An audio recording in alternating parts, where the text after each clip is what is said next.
This episode, once again, brought to you by University Traditions, your one-stop shop for hats, hoodies, t-shirt hoodies, whatever you need for your favorite team. My favorite thing about University Traditions is, the color orange is not fit for a lot of occasions if you're not in Knoxville at a game, but they have very muted colors, some blacks, grays, whites, where you can rep your school and not be sticking out like a sore thumb. But once again, shout out to University Traditions. We back, baby. Offense, you know what to do. It's John. It's football time in Tennessee. Huh? Yes, Get this Tennessee.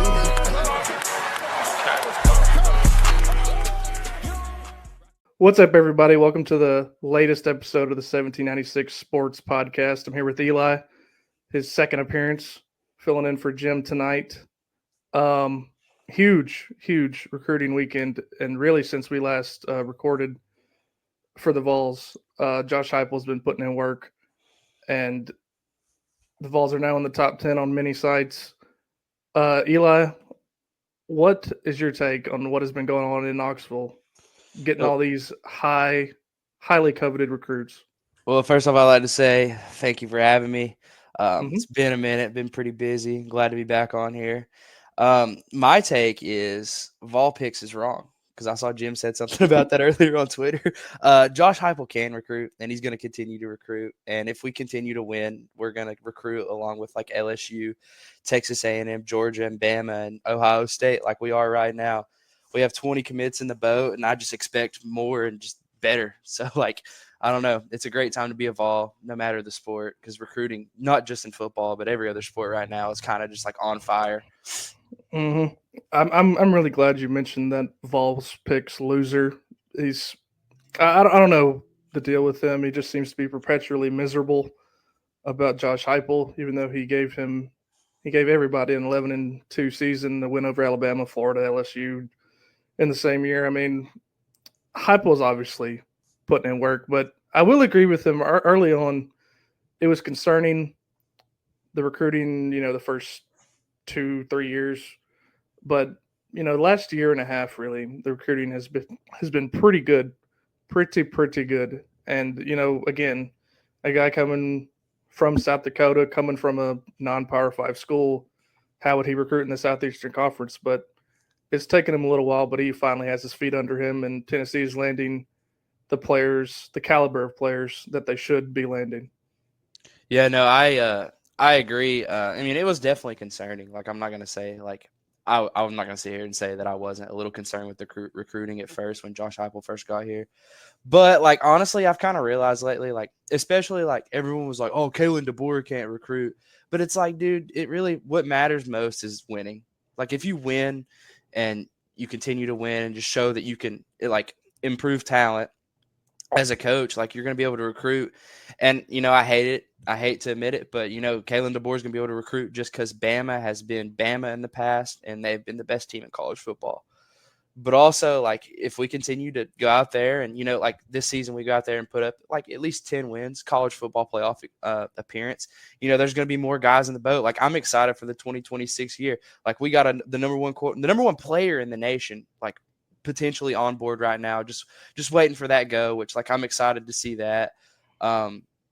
Heupel's kind of doing his thing, and just I don't know, we just walk around with so much swagger right now, and it's just it's a great time to be a Vol. I can't stop saying that.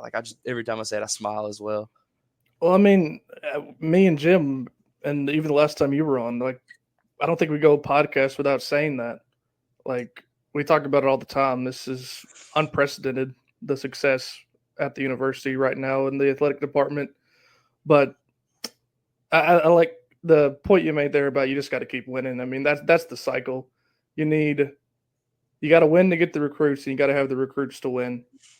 But Heupel put up that 10-2, 11-2 with the bowl win, and that is really paying dividends now because last year the 2022 class, the 2023 class coming off of 2022, a lot of those players commit in the summer before the season. Hayes already in the barn. But now we're seeing the recruits that saw that while they were still in high school, still trying to make their decision making their decision to come to Tennessee. So I think that's finally paying off the winning during that year. Last year we had a slight hiccup, but I think everything's on track. You have your quarterback for the next 2 years at least, barring anything unforeseen. You got your quarterback after that in George McIntyre. And once you get the quarterbacks in the boat, a lot of players will follow. I mean, we saw it with Peyton Manning in the 90s. Even though he didn't see the national championship while he was there, a lot of the players that got in that committed to Tennessee that won that 98 championship came there because of Peyton Manning. And I hope to see a similar situation here in the upcoming years.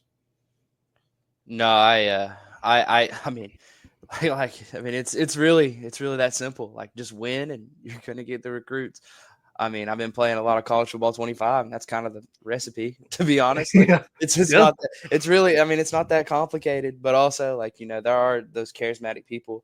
But like, I always think back, like growing up, like Tennessee, for me personally, I'm 20 years old now. I'll be 21 in like a month and a half or so.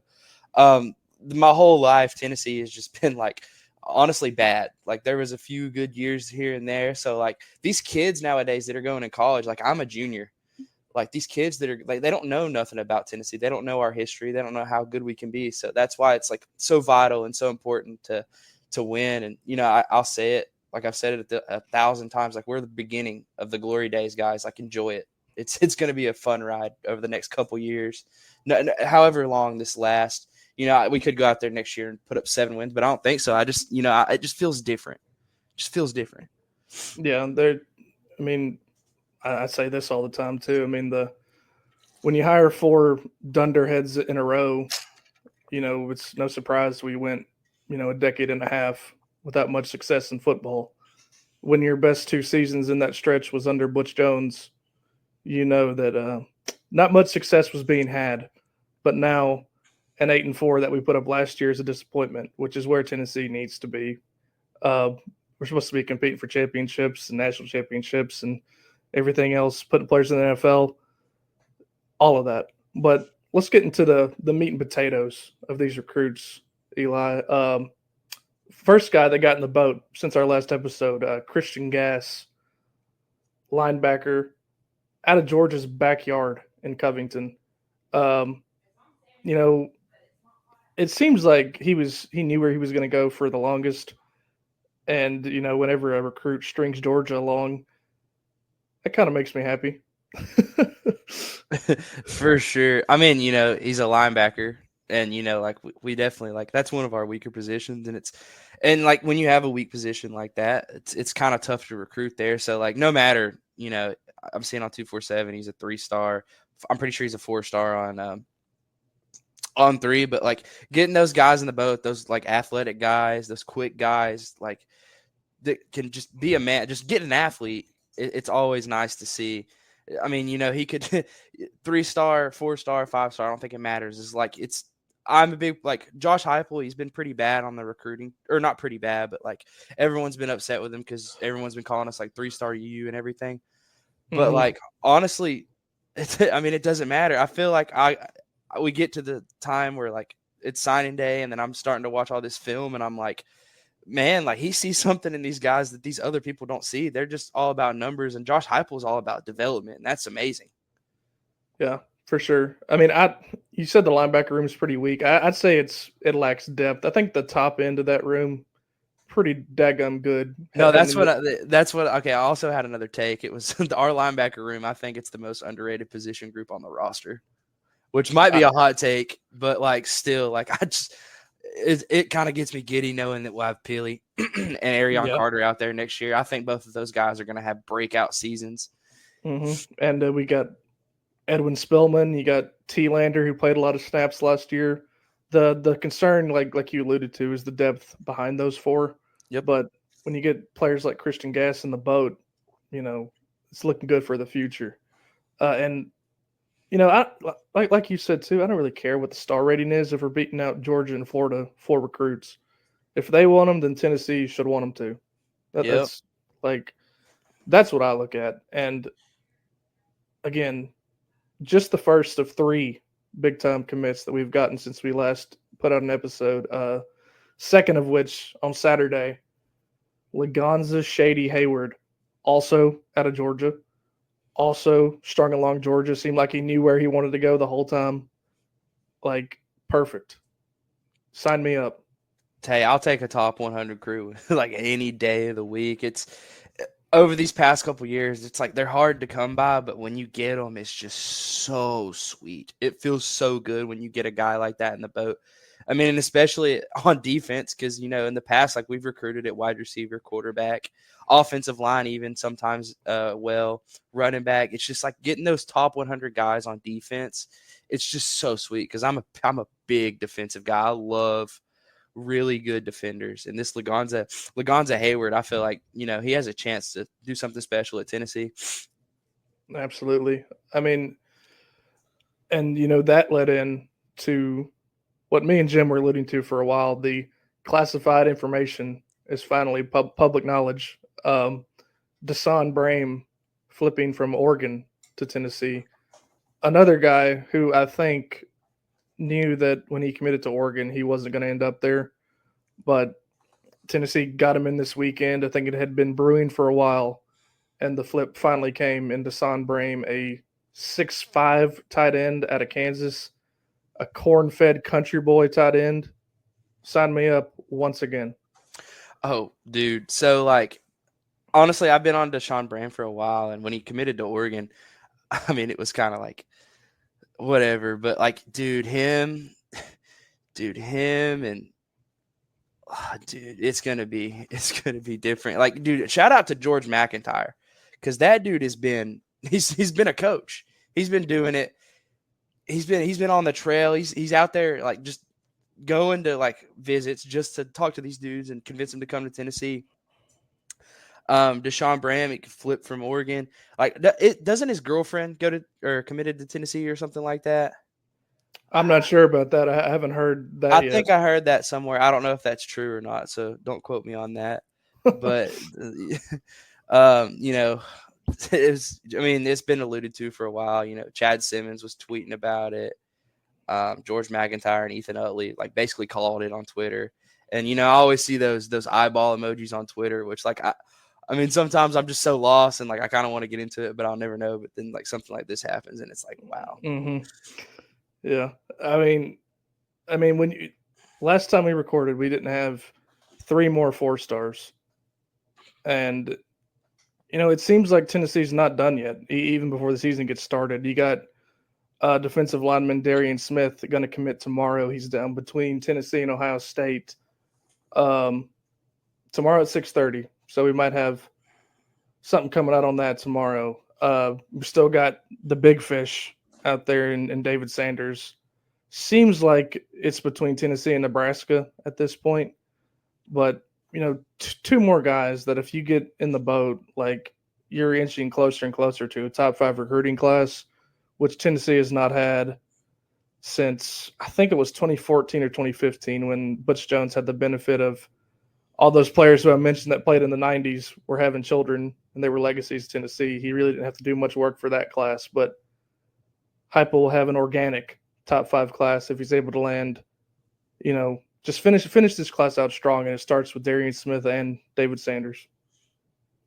Oh, yeah. I mean, especially David Sanders. When you get like a top 5 player in the country in the boat, like people are going to follow. But also, like, it just gets the fan base fired up. And it gets eyes. Like, honestly, you just want eyes our way. And, if he's a buster or not, that's just huge for the program. Just getting a guy like that in the boat. That's really, like, all that matters. Like, I'm not saying he's going to be a bust, but I think he's going to be great at Tennessee. But if he does come here. But, like, just getting eyes on the program is huge. Yeah, for sure. I mean, Tennessee will always have eyes, I think. But, we were kind of just lost in the desert like Moses and the Israelites for 15 years. And it seems like we're finally, finding our way back to civilization here on the recruiting trail. And again, if you're beating out, Ohio State for players, you're beating out Nebraska, who has been similar to us the last much of this century, still a big name brand. If you're beating out big Blue name blood brands, program. Yeah, exactly. If you're beating out those teams for people and not, Kentucky and Rutgers for players, you know that you're in a good spot and your scouting department's doing a good job. Your recruiting is doing a good job. And that's another thing I wanted to talk about is a lot of these players, when they hook up with Austin Price and do their interviews after they commit, almost all of them say family atmosphere, less about football, more about the family atmosphere at Tennessee. I mean, that's huge. It makes me feel good as an alumni that these players love Tennessee and that's where they're coming. I mean, I'm sure the NIL helps. We all know Tennessee has a good NIL, but a lot of these players seem like they have their head in the right place. They're coming for the right reasons, and the NIL is just the cherry on top. Well, with I mean, when you think about NIL, like, we flipped Brom from Oregon. They got that Nike money, and honestly, Mm-hmm. like, I think they might have offered him a little bit more, but he just he just feels called to come here because, like, hearing like always hearing that the family atmosphere, just like you can tell, like. I follow a lot of the players on like Twitter, TikTok, or whatever, and they post, and it's like they're just all like they get along so well, and then like they always just got something good to say about Heupel, which you love to see.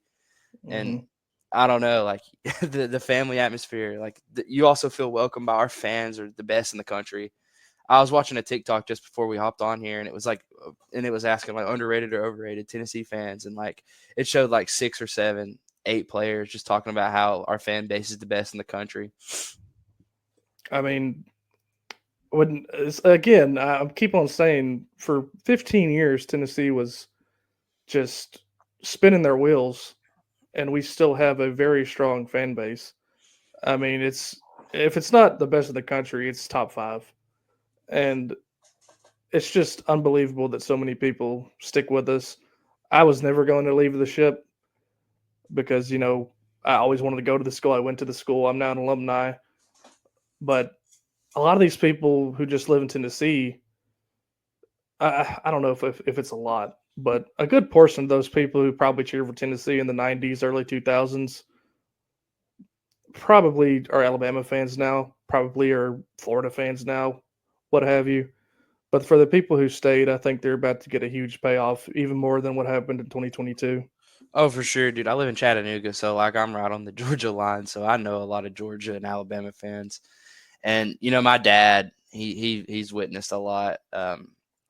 He's told me like he would tell me stories about people like just how you used to be a Tennessee fan, and then in the 2022 season, like I would just see people like I'd seen like wearing ripping an Alabama shirt, just kind of like just post like "oh go Vols" on their like Snapchat story or like on Facebook or something like that, and it's like it's a giggle, but like honestly, I don't have an issue with it. Like the more the merrier. Like it's good. It's good to have more fans. Mm, I disagree. I think those people can eat shit. I mean, that's just my opinion. No, I mean, if you're gonna be fair weather, like be fair weather on my side. That's just how I feel. You know what I mean? Yeah, I mean, I get your point, but there's something to be said for loyalty. I know that as a fan, it's kind of a roll your eye moment to say you're a loyal fan, but I do think there's something to be said for that. I mean, it's a lot easier path to be an Alabama fan while Tennessee was spinning their wheels, but for the ones who stayed, I think it means a little bit more. Well, I mean, I'll say this. The reason I welcome new fans is because I'm a Braves fan, and I grew up. When I grew up, the Braves they were good up until I was around like 10, 11 years old, and then they got really, really bad.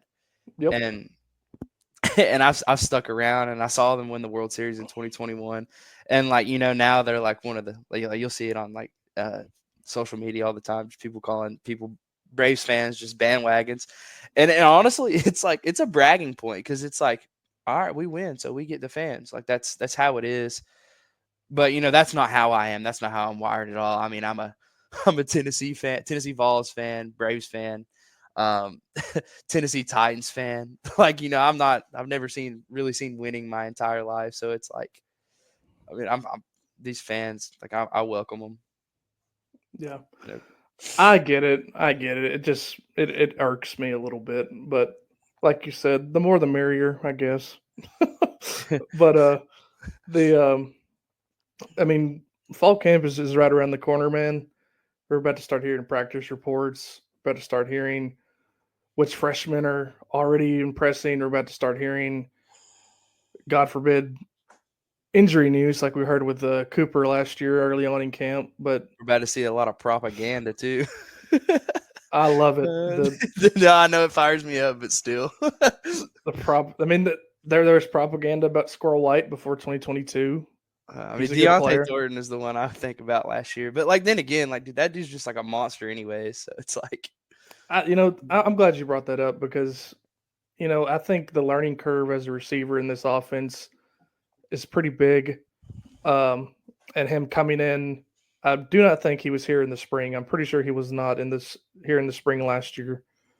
And the learning curve is just so big as a receiver because it's the receivers get to make a lot of decisions. There's a lot of options off the routes, and we saw with Jalen Hyatt in 21 was not that effective. Ended up, basically being benched when they decided to go with Javonte Payton, Cedric Tillman, and Velus Jones as our top 3 receivers. But then you saw what happened in 2022. yeah, I honestly every year, like after that Jalen Hyatt year, and then last year with Squirrel White, like I kind of we really didn't have like a huge breakout receiver. You had Javonte Payton in the past. Like I kind of expect to see something. Like I really think that guy this year. I expect a lot out of Chris Brazzell, but I do think Deontay Thornton's going to have like an amazing season. Yeah, I mean, it's just, that's another. I think wide receiver, our defensive line, the defensive front is just Loaded.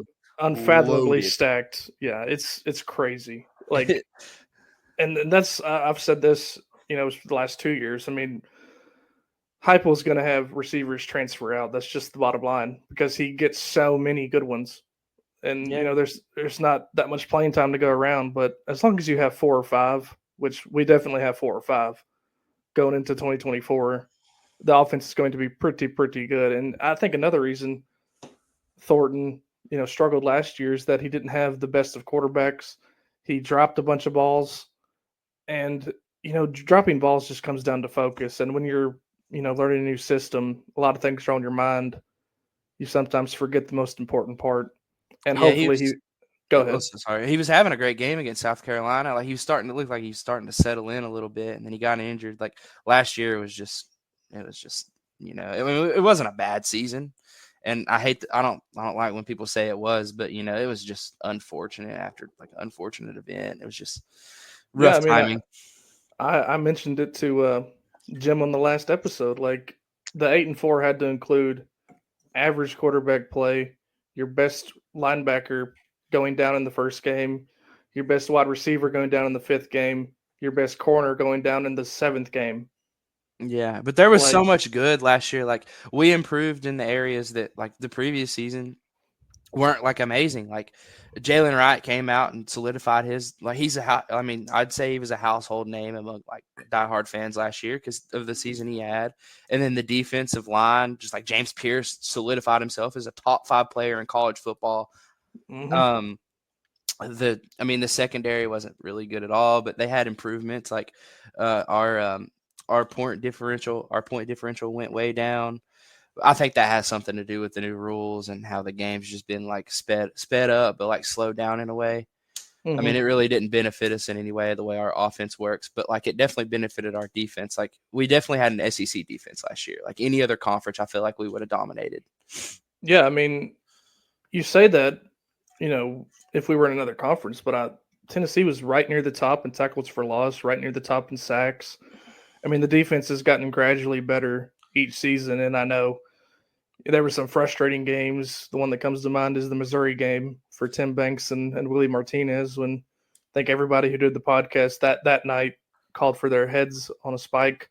But like, that game also, like our offense wasn't doing anything, and like I'm a big proponent of like, all right, the defense is tired, guys. Like y'all got to do something. Like get them a break. Like our offense runs so fast that like we have to score so much to keep up. Because like the defense, I mean, they're on the field. Like I don't know the time they were on the field that game, but it felt like 55 minutes, which like that's ridiculous. I think it was well over 30 minutes, probably closer to 35, 40. But I mean, that's a great point. I mean, when the defense is out there for 2/3 of the game, I mean, and there was a lot of games, in 2022. If the other team scored 36, Tennessee would have won. Like it was entirely more the offense's fault in that particular game. I definitely agree with that. But Mhm. just and you said last year wasn't a bad season, and it's like I mentioned earlier with Butch Jones, 9-4 was the ceiling, and now with Josh Heupel, people are calling it a disappointment, whether that be short sighted or not. I think that's a good thing. No, that's an amazing thing. Like, I mean, I've never seen Tennessee be good in my entire life. I was like in 2007 was the last time they were good when I was alive, and I was like 4, so I don't really remember. I just remember my dad talk. I just remember like us going to I remember them getting mad about the SEC championship that year because LSU ended up going on to win it all.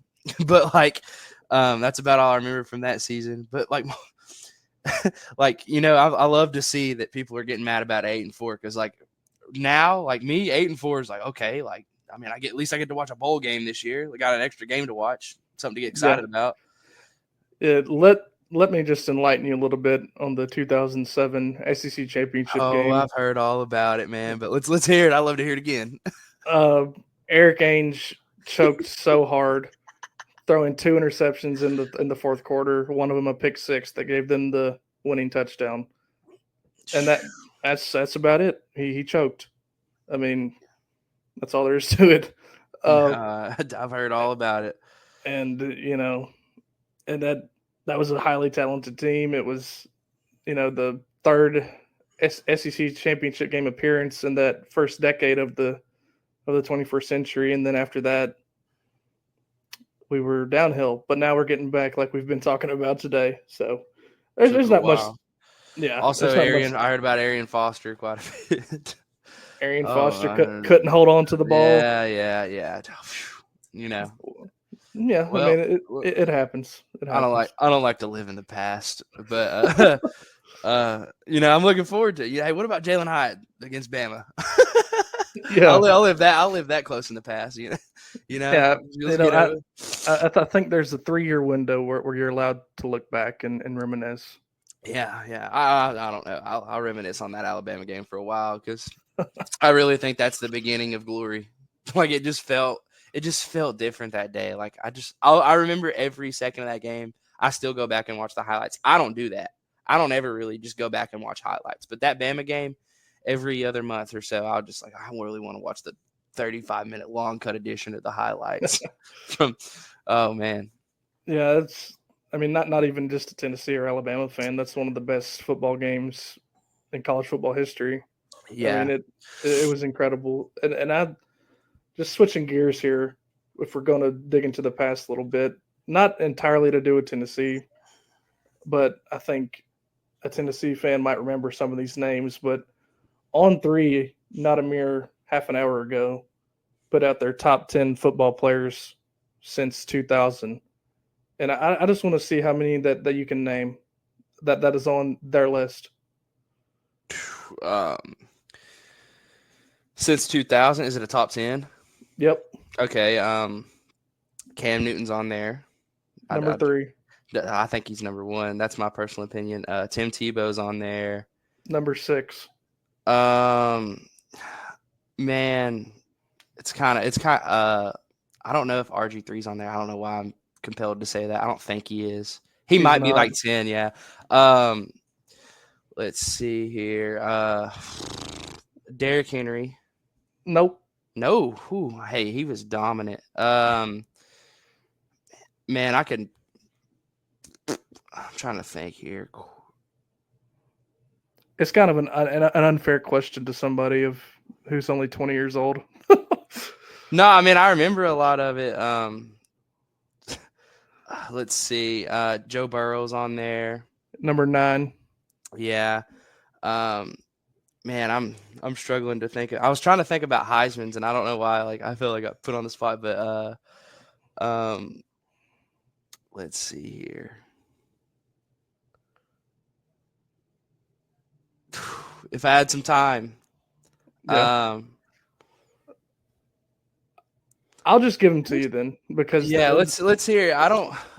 Some of this list makes Struggling. zero sense to me.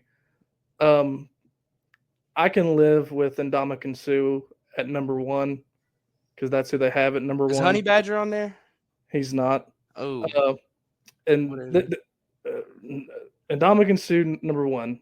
Like I said, I'm okay with that. He was pretty freaking good. This is where the problems start. Baker Mayfield number two. Cam Newton Johnny behind. Manziel's on there. I can't. He's not. He's not. What? Baker's ahead of. Is Kyler Murray on there? I think Kyler Murray was better than Baker Mayfield. He's not. Man, So it's Sue, Baker, 1 and 2, and then you said Cam Newton. He comes in at 3. Vince Young at 4, which yeah. I didn't even think of him. I can get down with that. Oh, is Reggie Bush on there? Yeah, he's number Okay, 7. Okay, yeah. And then Ed Sorry. Reed Ed Reed at number 5. I can get down with that. Tim Tebow at number 6. I think he should be above Reed and Young. I think he should be minimum number 4. He's better than Baker Mayfield was. I also think Burrow should be higher. Yeah. And then Bush at number 7.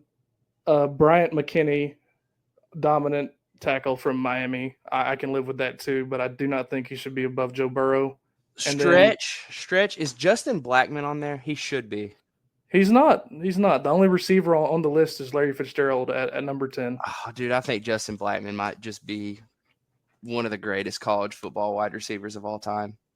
I mean, seriously, the biggest problem is Mayfield at 2 in front of Cam, Tebow, and Joe Burrow. Like, switch that around. I have no problem with it. But I just thought that would be interesting to talk about.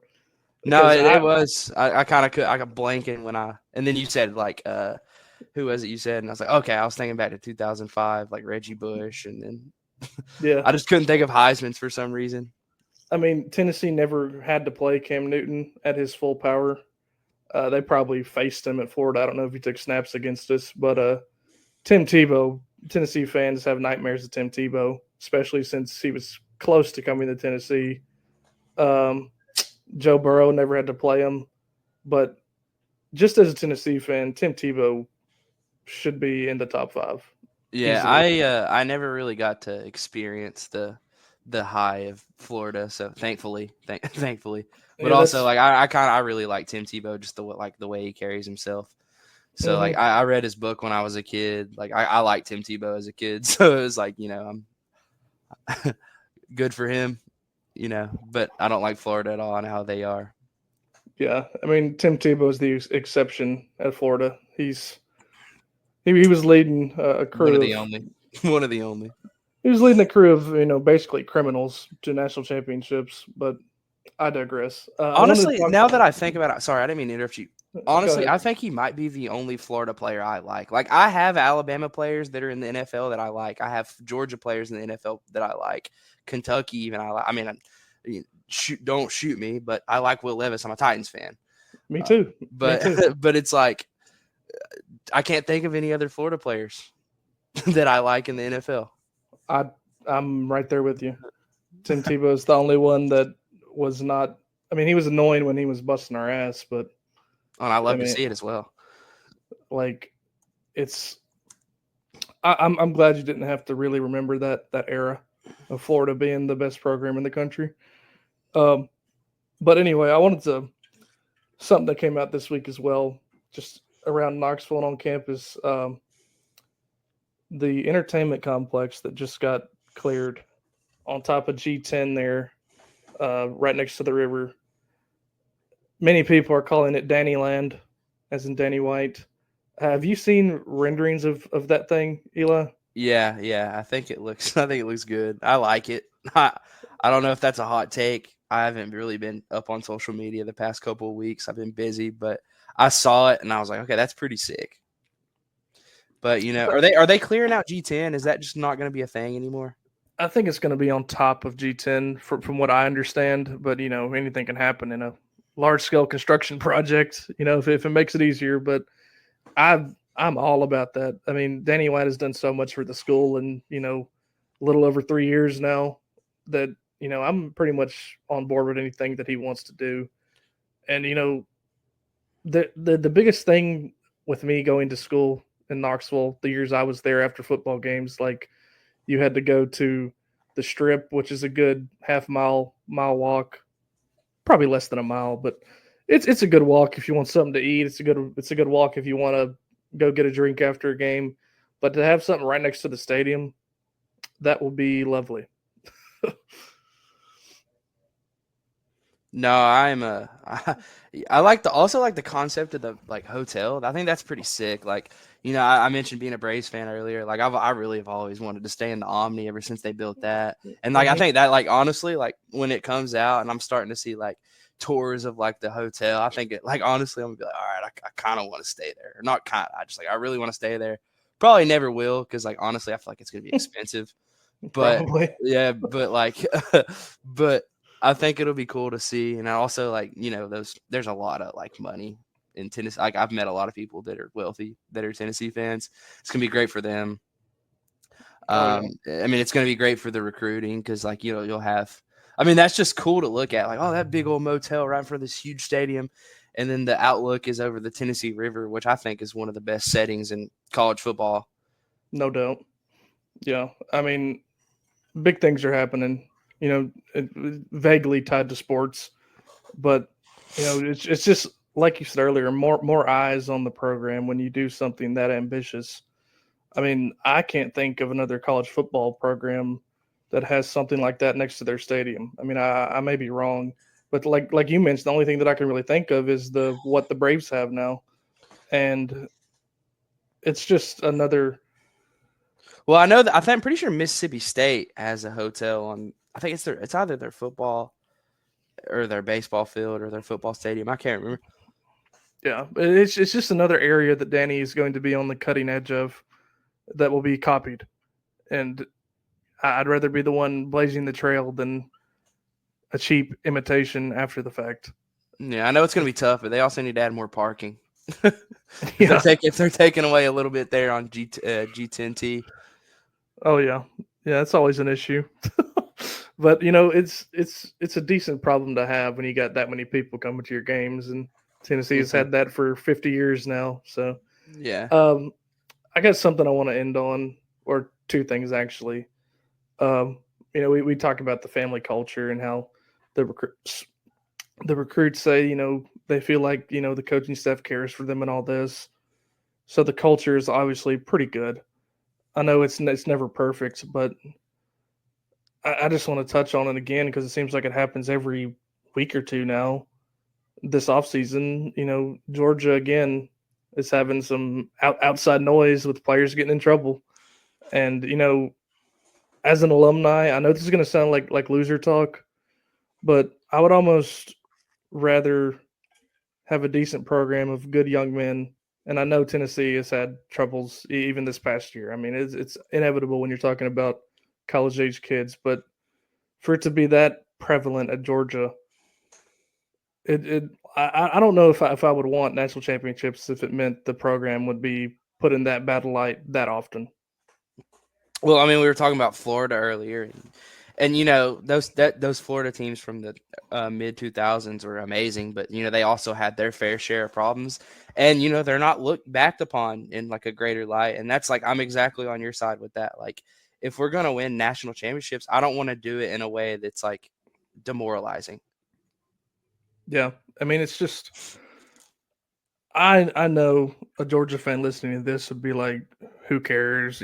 I'll take the wins. They're win at all costers, but I'm not a win at all coster. It was the same thing with Bruce Pearl when we were having players in trouble all the time. I would much rather have Rick Barnes running the program than Bruce Pearl. And it's just like my thing is, and I love sports, but it is just a game, and I really do care about the like health and well-being of our student athletes. That's number one for me, because like our fan base is so good to them, but at times like you see them like putting them down. Like I think back to Kamal Hadden, that whole situation, and how like that up and down relationship, and he ended up becoming like a fan favorite at one point. But like I mean, you're gonna see it in every program, but like I think number one priority for me if I were the coach or, Danny White even. I think like, the health and well-being of my student athletes because, you want someone who's going to carry yourself well. Like you want to be loved by you want like you're trying like your goal is to get these kids to the NFL and the only like really I think character comes first with that. Yeah.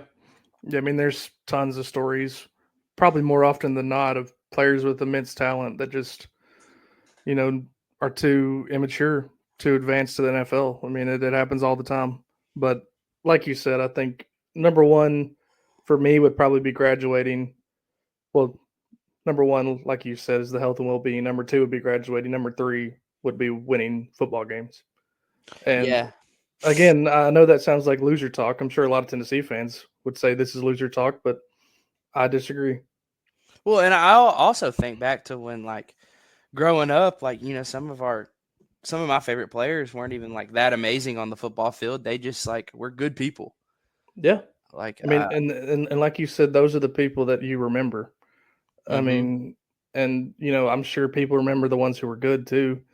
But And I then, mean, every time, not once in a blue moon, really, because Tennessee's doing it well right now. You get like a Hendon Hooker, a person who just carries themselves with a chip on their shoulder.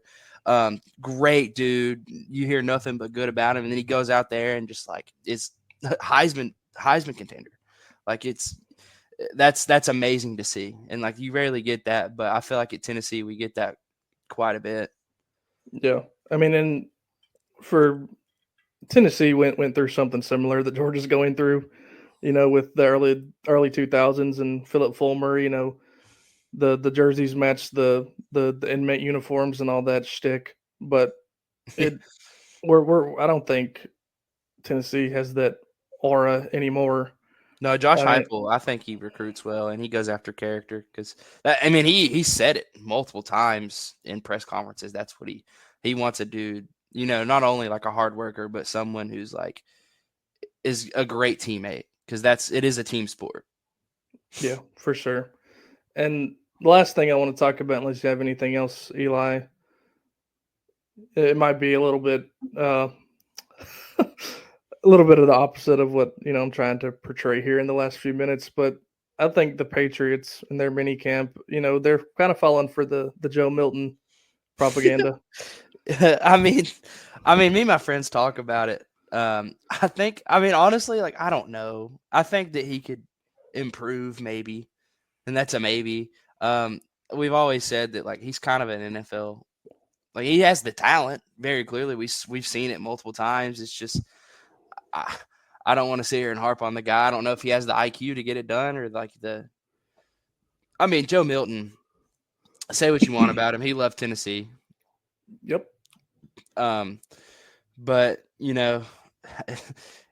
it's so it's easy to fall. Like it's so easy to just stay. Like I fell into it. Like last year, I was like, okay, I think Joe Milton's going to be amazing, just because I see him throw a ball 90 yards, and it is a trap in a sense. But there is a world where he comes out, and I don't think he's going to be amazing by any means, but there's a world where he might become like the Patriot starter, and might take him to the playoffs years down the line. Like that's just wishful thinking. I mean, I'm pulling for him. I'm pulling for him. He's a Vol. He represents us. It's eyes on us again, like I said. But I don't like falling into that trap is so easy just because of how gifted he is. Yeah. I mean, it's a guy like you said. I mean, he was a great person, represented us well for the most part. Don't remember anything negative coming out about him as a person ever while he was at Tennessee. And he was a decent quarterback, but like you said, the talent has always been there. He never put it together at Tennessee. I don't see any reason how he would put it together in the NFL. If he does, that'd be kind of concerning, kind of an indictment on our coaching staff. But again, I like you said, I hope it happens for him. No, yeah, I'm pulling for him. I mean, I don't really think it is on like because dude, his mechanics look good, and it really is just about just it's a mental thing at this point for the guy, and if he can get past that, I think he can be a good quarterback. I agree. You got anything else for us tonight, Eli? Nothing nothing crazy, nothing on my mind right now. Well, last thing I'll say is I'm so ready for football. It's oozing out of me at this point. I've been playing that new game. I've led Middle Tennessee to like 5 natties at this point. Oh man, I'm waiting for that Tennessee offer though. I'm the greatest quarterback in Louisville history. I'll say that right now. And You've I've already won a Heisman. Yeah, I've won a Heisman. I haven't really played it that much because I've been out of town quite a bit, and it's kind of like killing me. But here, like the past couple days, I've been grinding. I played like through a season last night as Louisville's quarterback, which also makes me mad because they won't let me pick the plays, and their play calling's horrible. The CPU's play calling is horrible.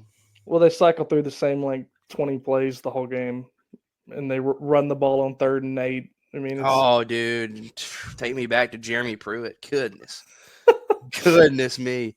I think that's a good spot to end it there. Jeremy Pruitt, I have so much disdain for you as a person. That's all I have to say. Go Vols. No comment. Josh Heupel is good. Go Vols, man. Go Vols, man.